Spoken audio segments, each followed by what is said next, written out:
Another great one is Psalm 110:1. I stared at my bookcase back in the house we lived in 15 years ago or so, and something said to me, I'm sounding very charismatic now, the Lord spoke to me or whatever, a very strong impression. I like that language, we use, it's fine, in the right place, but you have to be careful, it isn't just you imagining stuff too. And I thought, that's funny, what is that second Lord there in Psalm 110:1? Now this is a conspiracy. The Bible is a crime scene. It is. You've got to get your Sherlock Holmes magnifying glass out, you have, and look carefully. Because there you've got the Lord said to my Lord. In Hebrew you've got Yahweh, the divine name, Jehovah, whatever you want to call it. All caps, L-O-R-D, all caps, 8,000, 7,000 times in the Old Testament. Mark, God's personal name. I am who I am, I will do what I do, whatever that means exactly there in Exodus 3. And it says Yahweh speaks, or the oracle, even better than speaks, the oracle of Yahweh to Adoni. I thought, that's interesting. What's that word second Lord is? And I had, I think, a Strong's Concordance at that point. Now we've got all the sophisticated software, like hermeneutica, Bible works, you need that, you're doing serious work. 30, 40, 50 languages, all the parsing of the Greek. I mean, it's massively useful. Hermeneutica, Bible works, for which I'm not a salesman, but it's the best thing there is in the market. All the scholars use it. And I found that word was Adoni.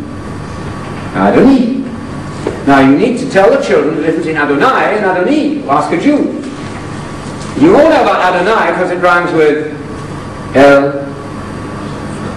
Shaddai. Ah, that's the way to remember it, right? Connect the dots here.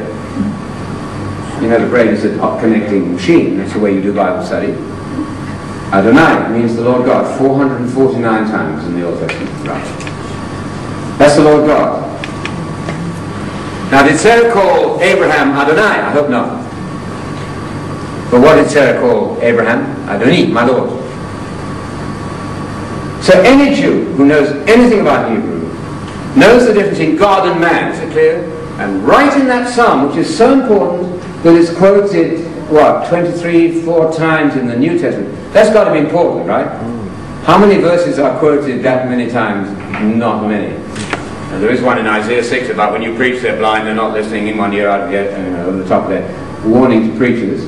That's quoted 5 times by Jesus and then also by Paul.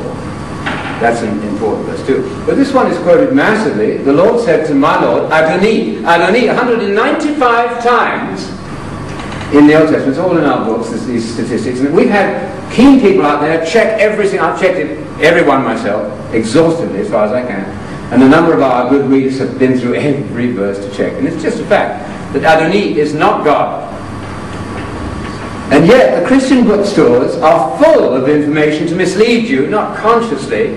They don't know, they haven't bothered to look it up. They're going to tell you massively, and I've quoted numbers of examples, they're going to tell you, it says Yahweh speaks to Adonai. Therefore God is talking to God. That's the Trinity, or at least 2/3 of the Trinity. It's false.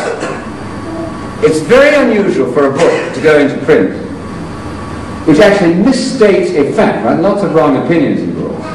But when you say the Hebrew word is so-and-so, and it isn't, and when the difference is so great, it's the difference in the God word and the man word, that's got to be significant. So you can stop a lot of conversations with that one.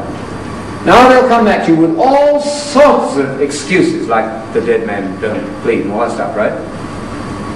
They'll say, well, in the Hebrew you only have consonants, and so it's only a matter of vowels, which is true. You've got 4 Hebrew consonants there, and if you point it Adonai, it gives you one word. If you put the pointing underneath, they put the dots and things underneath, the top or through the middle, then it would come out as Adoni. So it is a matter of pointing. So they'll say, well, you know, somebody's corrupted it, haven't they? Somebody's twisted it. Well, I know that Frank would tell us, I think it'd be very interesting to hear him talk about this, that when they copied the Bible, they washed their hands and fasted and prayed. I mean, they weren't going to get that wrong. There's no evidence of a corruption in the points there. But that's not enough, because the Septuagint version, the Greek version of the Old Testament, translates that Adoni as Kyrios Mu, my Lord, not just Kyrios, which would be Adonai, but Kyrios Mu is my Lord. It's a natural way to translate that. I've gone through that in detail in this latest book to try and nail down the point. And so in the New Testament, they're quoting the Septuagint version, Kyrios Mu, which proves that the word Jesus used is reported in Greek, as you know. It proves simply that there was no problem with the pointing. They're translating Adonai and Adoni. The distinction is clear. So 195 times that word Adoni always means a non-deity superior. Occasionally an angel, very rarely.